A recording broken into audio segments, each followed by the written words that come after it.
8 फरवरी 2026 ये वो तारीख है जब जापान का सियासी मंजरनामा आप समझ लें एक ही रात में बिल्कुल बदल गया। चलिए बात करते हैं उस इलेक्शन की जिसने सब कुछ उलट पुलट कर दिया। सोचिए, वजीर आजम बने हुए अभी सिर्फ 3 महीने ही हुए थे और साने ताकाइची ने एक ऐसा कदम उठाया जिसकी किसी को उम्मीद नहीं थी। उन्होंने अचानक इलेक्शंस का ऐलान कर दिया। उनका मकसद अपनी जबरदस्त मकबूलियत को फौरन आम इंतखाबात में सीटों में बदलना। ये सीधी सी बात है, एक बहुत बड़ा सियासी दांव था। और जानते हैं क्या हुआ? ये दांव तो पूरी तरह काम कर गया। उनकी पार्टी लिबरल डेमोक्रेटिक पार्टी यानी एलडीपी ने 465 सीटों वाले लोअर हाउस में एकदम हैरानकुन तौर पर 316 सीटें हासिल कर ली। लेकिन ये सिर्फ एक जीत नहीं थी, ये तो एक सियासी जलजला था। एक तरफ एलडीपी को 118 नई सीटें मिली और दूसरी तरफ जो मरकजी ऑपोजिशन इत्तेहाद था, सेंट्रिस्ट रिफॉर्म अलायंस, वो 123 सीटें हारकर आप कह सकते हैं लगभग खत्म ही हो गया। वाकई ये जापान की जंग के बाद की तारीख में किसी भी एक पार्टी की सबसे बड़ी, सबसे शानदार जीत थी और इस जीत ने ताकाइची के हुकूमती इत्तेहाद को सुपर मेजॉरिटी दे दी। अब इसका मतलब क्या है? इसका मतलब यह है कि उनके पास इतनी ताकत है कि वो पार्लियामेंट के ऐवान बाला की मर्जी के खिलाफ भी कानून पास करवा सकती हैं। ये जापान की सियासत में एक बहुत ही नायाब और जबरदस्त ताकत है। इसीलिए तो तज्जियाकार भी हैरान हैं। जैसा कि हडसन इंस्टीट्यूट के पॉल सरास्क ने कहा, एतवार को एलडीपी की फतह के पैमाने को बढ़ा चढ़ाकर बयान करना मुश्किल है। मतलब उनके लिए भी इस जीत का हुजूम समझना मुश्किल हो रहा है। आइए जरा नंबर्स पर नजर डालते हैं और वो बिल्कुल साफ कहानी बताते हैं। एलडीपी 316 सीटें, उनकी इत्तेहादी जमात इशन 36 सीटों पर और इसके मुकाबले में सेंट्रिस्ट रिफॉर्म अलायंस सिर्फ 49 सीटों पर सिमट गया। ये तो बिल्कुल सियासी मैदान साफ करने जैसा है। तो सवाल ये उठता है कि इस जबरदस्त कामयाबी के पीछे आखिर है कौन? देखें, ये इलेक्शन एलडीपी का नहीं था, बल्कि ये एक रेफरेंडम था, सीधा सीधा जापान की पहली खातून वजीर आजम साने ताकाइची की क़यादत पर। और इस रेफरेंडम का जवाब एक मूवमेंट की शक्ल में आया। सोशल मीडिया पर खासकर नौजवानों में एक नया सकाफी रुझान शुरू हुआ जिसे सानाकात्सो या साने मीनिया कहा गया। ये एक ऐसा जुनून था जिसने ताकाइची को एक सकाफती आइकॉन बना दिया।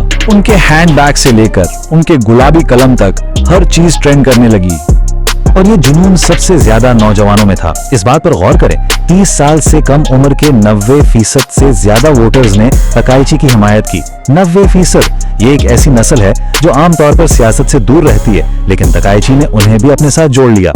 ठीक है, तो अब जब उनके पास इतना बड़ा मैंडेट है तो ताकाइची का मंसूबा क्या है? यहाँ से जापान की मईशत और सिक्योरिटी पॉलिसी दोनों में बहुत बड़ी तब्दीलियों का आगाज होने वाला है। उनकी माशी हिकमत अमली, जिसे सानेनॉमिक्स का नाम दिया जा रहा है, उनके सरपरस्त शिंजो आबे की आबेनॉमिक्स से बिल्कुल अलग है। देखें, आबे का मकसद डिफ्लेशन यानी गिरती हुई कीमतों से लड़ना था, लेकिन ताकाइची के सामने बिल्कुल उल्टा चैलेंज है। इफराते ज़र यानी बढ़ती हुई महंगाई को काबू करना और तरक्की को भी जारी रखना। तो उनका एक्शन प्लान क्या है? इसके 3 अहम हिस्से हैं। पहला, खाने पीने की अशिया पर जो 8% टैक्स है उसे 2 साल के लिए मुअत्तल कर देना।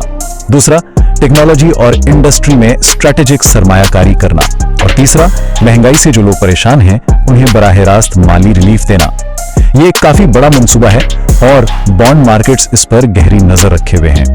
अब बात करते हैं सिक्योरिटी की। इस मैदान में भी उनका एजेंडा जापान को एक ज्यादा मजबूत और फाल मुल्क बनाने की तरफ इशारा करता है। मंसूबों में शामिल है दिफाई अखराजात को जीडीपी के 2% तक ले जाना, एक नई कौमी इंटेलिजेंस एजेंसी बनाना और हथियारों की बरामद पर जो पाबंदियां हैं उन पर दोबारा गौर करना। लेकिन ये सब सिर्फ जापान के अंदर की बात नहीं है। ये जो तमाम दाखिली तब्दीलियां हैं, इनके असरात पूरी दुनिया पर पड़ने वाले हैं।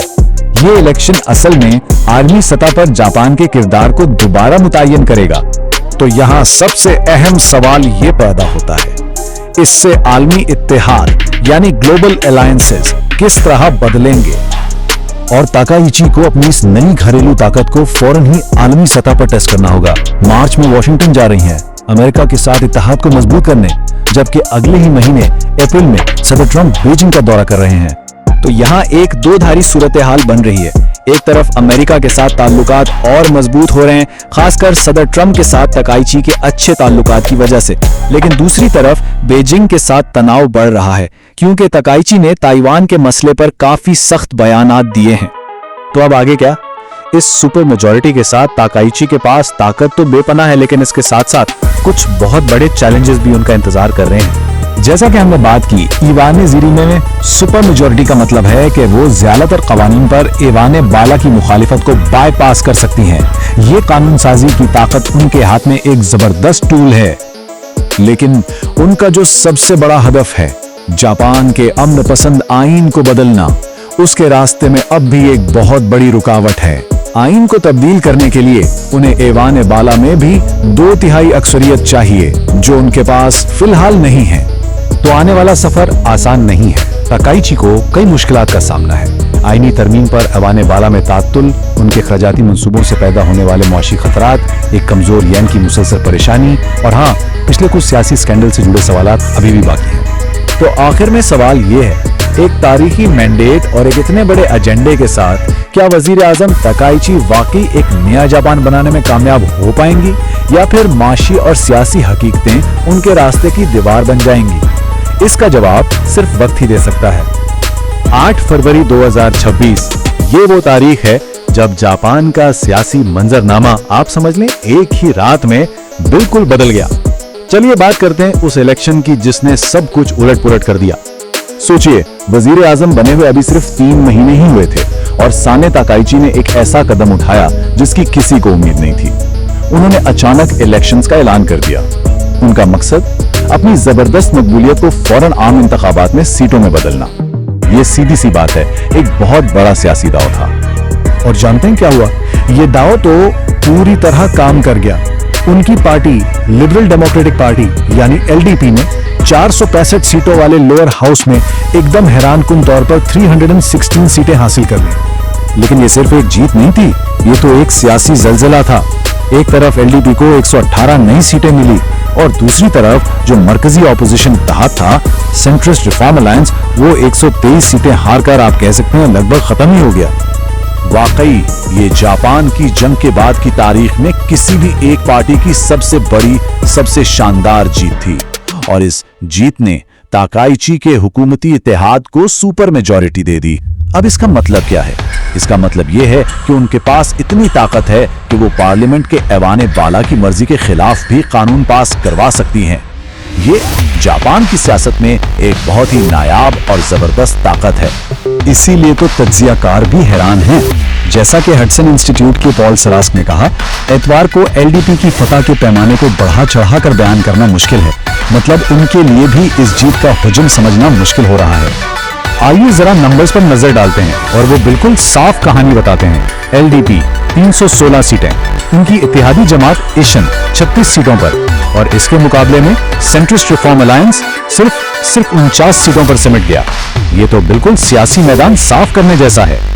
तो सवाल ये उठता है कि इस जबरदस्त कामयाबी के पीछे आखिर है कौन? देखें, ये इलेक्शन एलडीपी का नहीं था, बल्कि ये एक रेफरेंडम था, सीधा सीधा जापान की पहली खातून वजीर आजम साने ताकाइची की क़यादत पर। और इस रेफरेंडम का जवाब एक मूवमेंट की शक्ल में आया।